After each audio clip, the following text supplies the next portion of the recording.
안녕하세요, 이에스더입니다.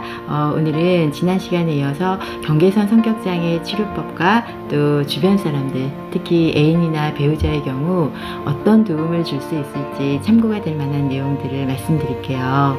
지난 영상을 아직 안 보신 분들은 나중에 시간 나실 때 지난 영상도 한번 참고해 주세요.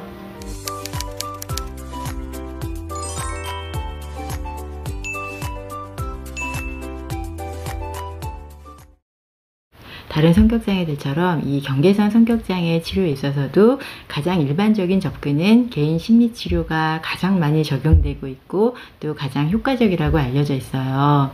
그런데 같은 경계선 성격장애라고 해도 그 핵심이 되는 증상에 따라 약간씩 유형이 다르게 나타나거든요. 좀 온순한 편이고 순종적이고 쉽게 낙담하고 우울해하는 위축형 경계선 성격장애가 있고, 또 충동적이고 현란하고 변덕스러운 충동형 경계선 성격장애, 그리고 막 화를 내고 반항적이고 비판적인 분개형 경계선 성격장애가 있고, 마지막으로 불안을 밖으로가 아닌 본인 스스로에게, 자신의 내면에게 불안을 표출하는 자벌형 경계선 성격장애로 나눌 수 있는데, 이 각각의 증상에 따라 그에 맞는 심리치료를 하면서 우울이나 불안이나 충동 조절이 너무 심할 경우에는 일시적으로 약물 치료를 함께 병행하기도 하고, 경우에 따라서는 입원 치료가 병행되기도 합니다. 한때는 심리치료에서 가장 어려운 심리장애 중 하나가 바로 이 경계선 성격장애라는 인식이 깊었는데, 그건 왜 그러냐면 성공적인 심리치료를 위해서는 상담자와 내담자의 관계가 굳건하게 치료적으로 이렇게 꾸준히 잘 유지가 돼야 되는데, 이 경계선 성격장애의 가장 큰 특징 중 하나가 바로 관계를 형성하고 그 관계를 이렇게 안정적으로 꾸준히 유지하는 데 어려움이 있다는 거예요. 그래서 이분들이 가지고 있는 강렬하고 불안정한 대인관계 양상이 상담자의 관계에서도 그대로 나타나는 경우가 많기 때문에 상담자의 반응에 상당히 과민하기도 하고 또 오해가 생기기도 하고, 그러다 보니까 상담에 있어서도 상당히 비협조적이거나 공격적인 반응이 나타날 때도 있고, 자해나 자살 시도, 자살 위협, 이렇게 다른 심리 장애들보다 호소하는 문제나 증상이 광범위하거든요. 그러다 보니까 또 이런 점들이 한편으로 너무 크게 확대가 돼서 경계선 성격장애는 아예 못 고친다, 이렇게 단정을 짓거나 아니면 지나친 편견을 갖거나 사회적으로 막 낙인을 찍는 일도 있어서 많이 안타까운데, 최근에는 이 경계선 성격장애에 대한 연구와 이해가 깊어지면서 이 경계선 성격장애에 대한 전문적인 치료 기법이 개발되면서 경계선 성격장애 치료에 있어서도 상당히 많은 진전이 이루어지고 있습니다. 심리치료는 일반적으로 지지적 치료와 재구성적 치료로 나눌 수 있어요.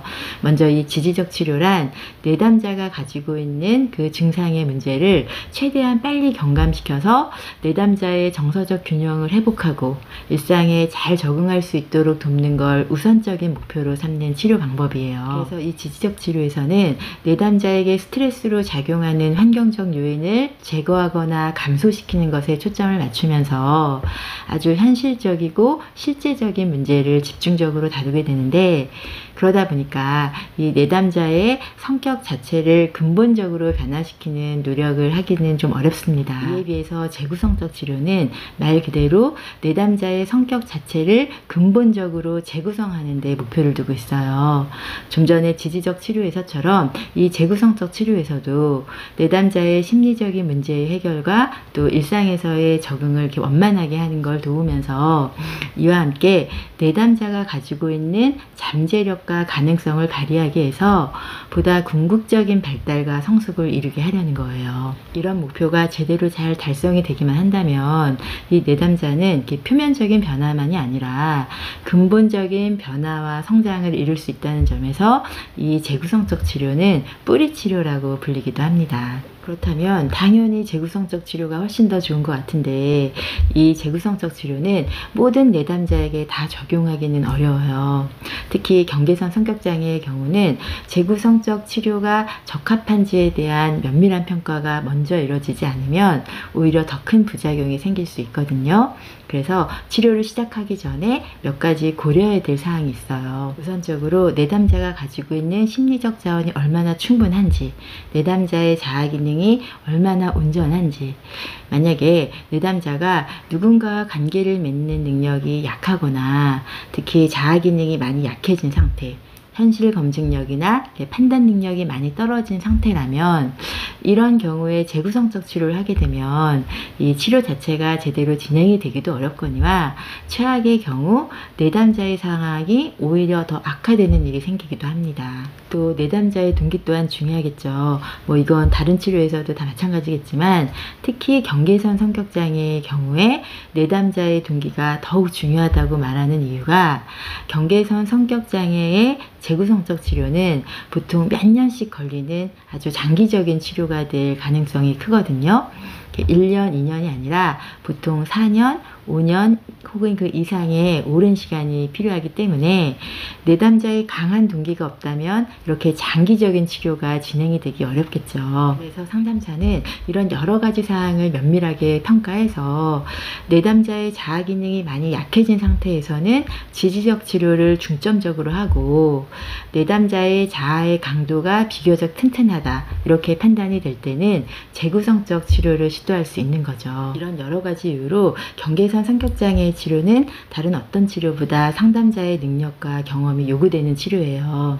그래서 이 경계선 성격장애를 치료해 본 경험이 아예 없거나 또 그런 경험이 너무 적은 치료자라면 아예 이 재구성적 치료를 시도하지 않는 것이 낫다고 할 만큼 상담자의 능력과 경험이 요구되는데 이 상담자의 역량에 따라서 앞서 말한 이 두 가지 치료를 따로따로 분리하지 않고 절충해서 예를 들어서 치료의 초반기에는 지지적인 형태의 치료를 하다가 내담자의 심리적인 역량이 어느 정도 갖추어지면 그때 점차적으로 재구성적 치료로 발전시켜 나가는 것이 효율적일 때가 많습니다. 경계선 성격장애 치료에 있어서 가장 전문화된 치료법은 뭐 여러 가지 치료법이 있지만 그 중에서도 이 변증법적 행동치료가 가장 잘 알려져 있고 경계선 성격장애 치료에 있어서 가장 전문화되어 있어요. 제가 예전에 우울증 치료에 있어서는 인지행동 치료를 추천하면서 이렇게 간략하게 영상으로 따로 소개를 해드렸었는데 다음 기회에 이 변증법적 행동치료에 대해서도 별도의 영상으로 따로 한번 준비하도록 하겠습니다. 경계선 성격장애는 본인도 참 힘들고 고통스럽지만 옆에 있는 사람이 정말로 힘이 들 수가 있어요. 특히 애인이나 배우자의 경우라면 매일매일이 막 롤러코스터를 타는 것과 같은 그런 이렇게 조마조마한 심정으로 살게 될 수 있기 때문에 이렇게 주변으로부터 막 손절해라, 당장 도망쳐라, 막 이런 조언들이 나오기도 하는 것 같아요. 물론 그것도 중요한 선택일 수 있어요. 그런데 오늘은 이렇게 뭐 손절하거나 도망치는 쪽 말고 현실적으로 헤어지거나 떠날 수도 없는 관계이고 무엇보다 이렇게 정말로 사랑해서 곁에 있고 싶은 분들 계시잖아요. 오늘은 그런 분들께 이렇게 조금이나마 참고가 될 만한 지침을 말씀드리자면 완벽하고 멋진 사랑이 아닌 현실적인 사랑과 보살핌을 주는 것에 목표를 둬야 한다는 거예요. 무슨 말이냐면 혹시라도 경계선 성격장애를 겪는 분들의 애정결핍을 내가 나의 사랑으로, 나의 보살핌으로 다 채워줄 수 있을 거라고 생각하는 것은 좀 위험하고 비현실적이라는 거예요.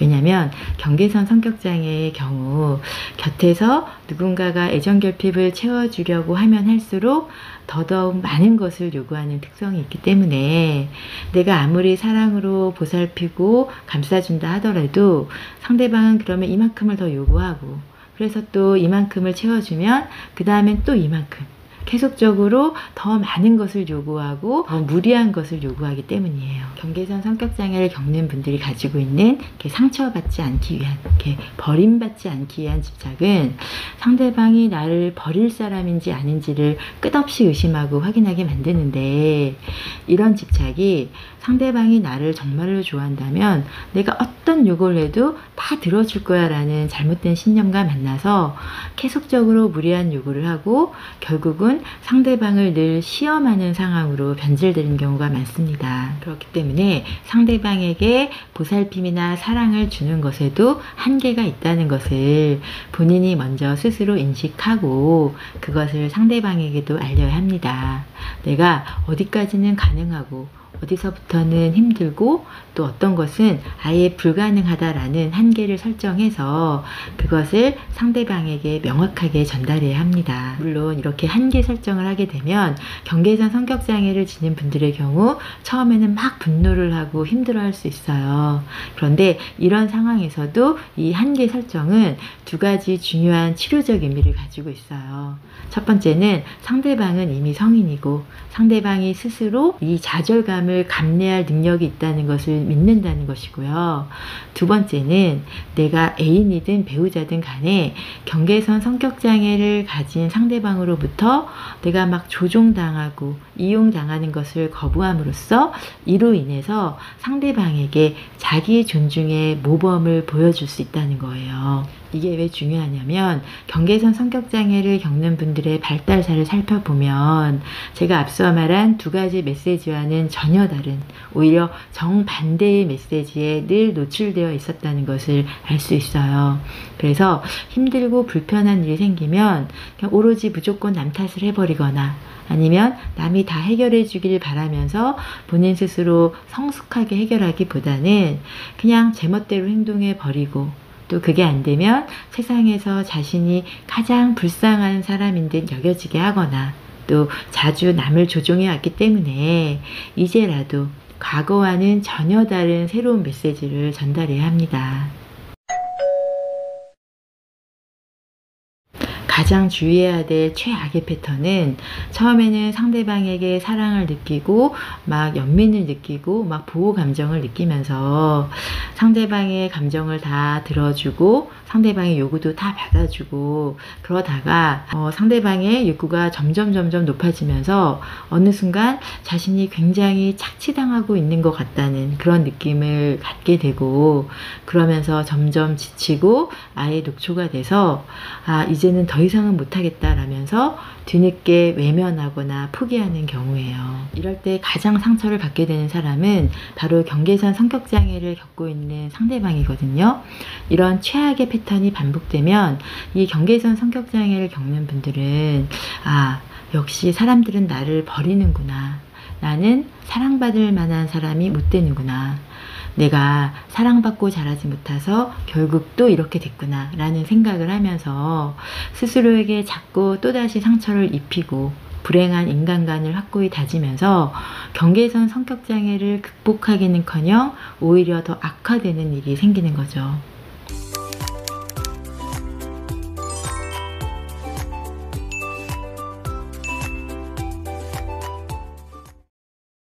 경계선 성격장애 치료는 오랜 세월 한결같은 사람이 곁에 있다는 사실이 구원에 이르는 길이라고 생각하시면 될 거예요. 모든 요구를 다 들어주고 아주 스윗하고 멋지고 완벽한 사람을 곁에 있는 걸 말하는 게 아니라 꾸준하고 안정적이고 한결같은 사람이 곁에 있어야 합니다.